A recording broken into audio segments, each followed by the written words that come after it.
Moostletoe by Margie Palatini. Illustrated by Henry Cole.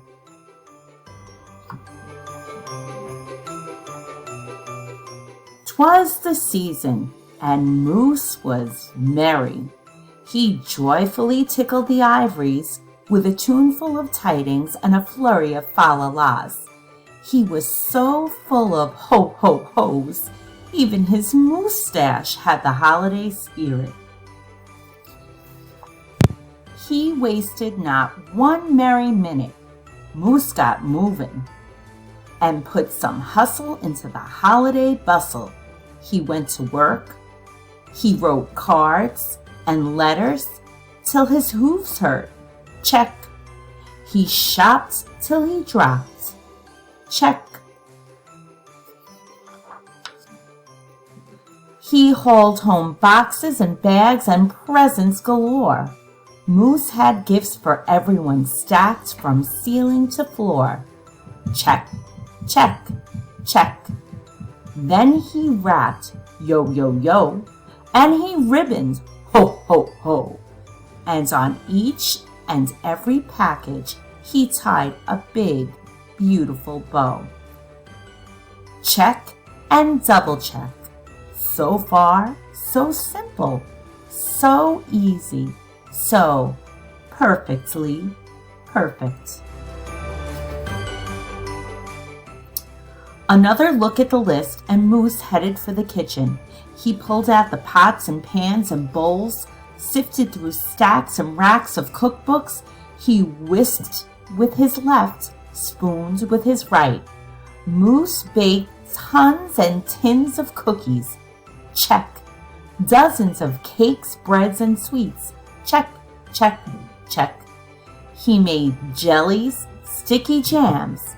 Moose roasted a goose and some chestnuts. He toasted marshmallows and yams. Check, check, check. Triple check. Yes, yes. So simple, so easy. And but of course, so perfectly perfect.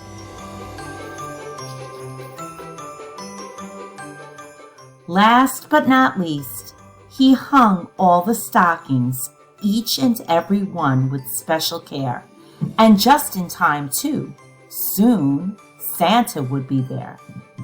Check and final check.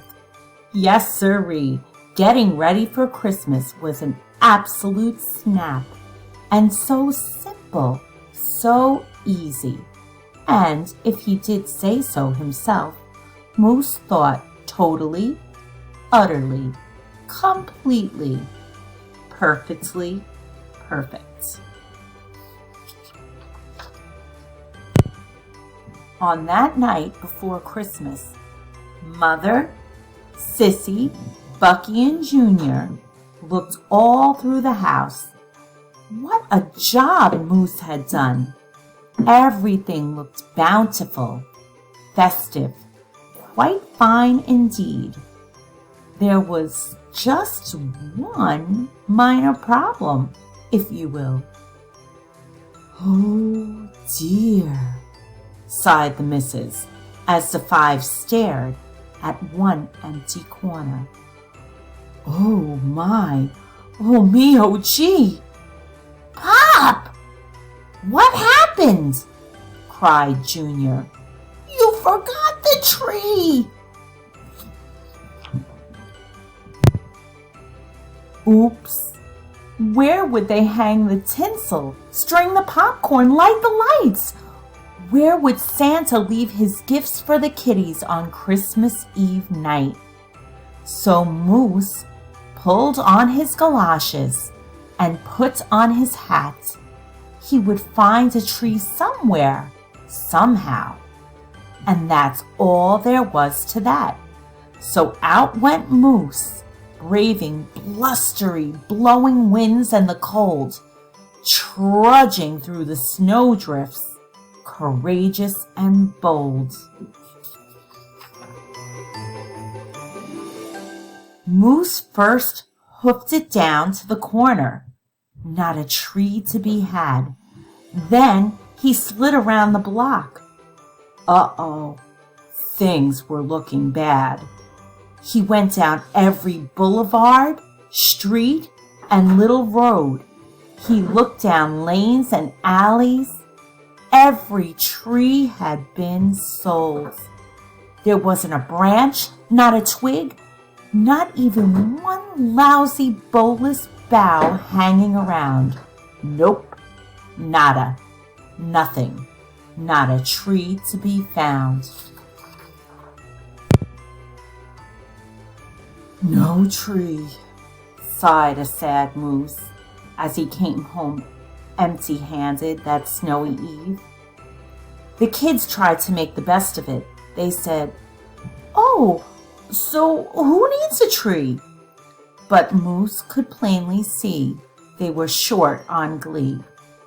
He knew he had to do something, and that's just what he did. In the empty corner, he stood and spread his arms out very wide. Then he smiled at his children, and he winked at his bride. "Kids," he declared, "fetch your forgetful pop some of that tried and true family glop."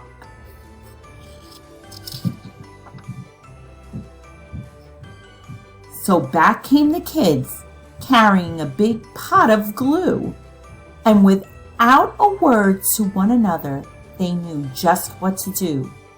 They each took a part, grabbing strands, taking holds, then carefully, oh so carefully, they glopped and they plopped, they pasted and pressed, they curled and they twirled every which way a follicle could fathom, until Moose's magnificent moustache was indeed even more of a marvel to see.